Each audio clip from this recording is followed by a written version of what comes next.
Well, folks, welcome to Coffee with Job on Thursday. This is the penultimate one. I love that word. And I'm back up in my office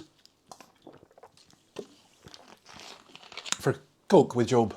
But let's turn to Job chapter 42 and let's read from verse 12. The Lord blessed the latter part of Job's life more than the former part. He had 14,000 sheep, 6,000 camels, 1,000 yoke of oxen, and 1,000 donkeys.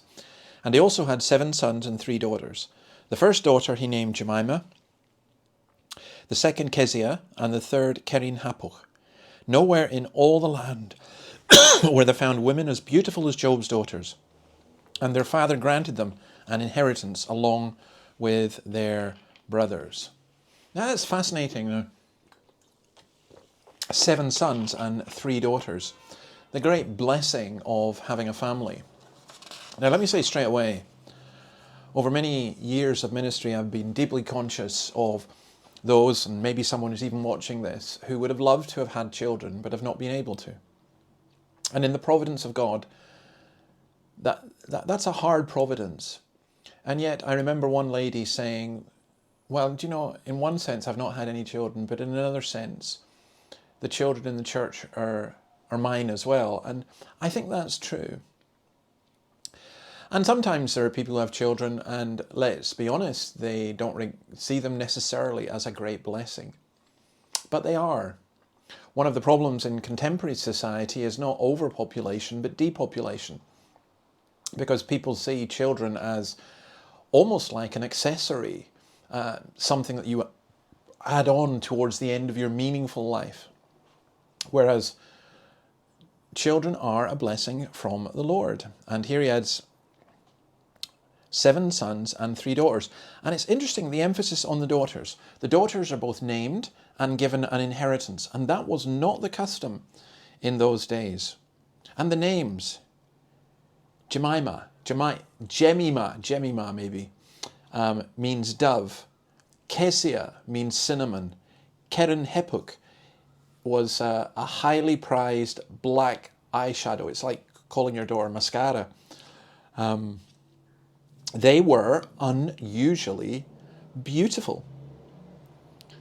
I think that there's so much in there.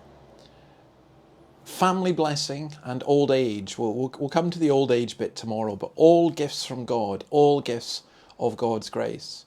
You cannot earn them, but you can receive them. But this is where it's important that first of all comes your relationship with God.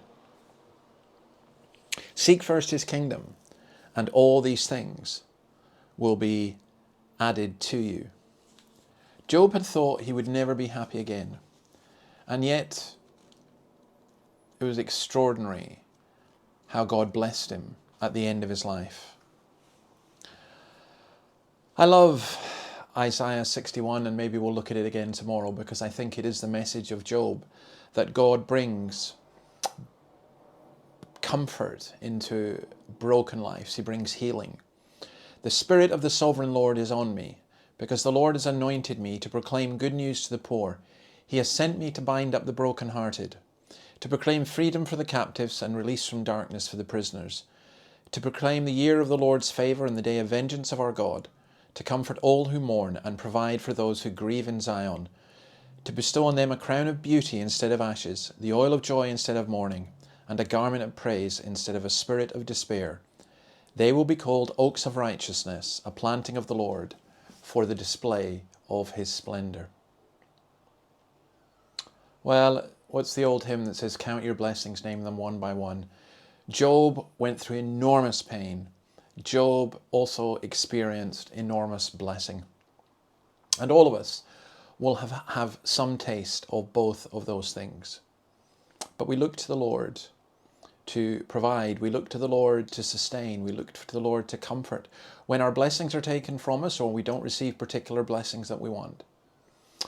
All right, I will see you tomorrow for the final Coffee with Job. I think it'll be a special one. There's a couple of things that I really do want to share with you. So, see you tomorrow. Bye.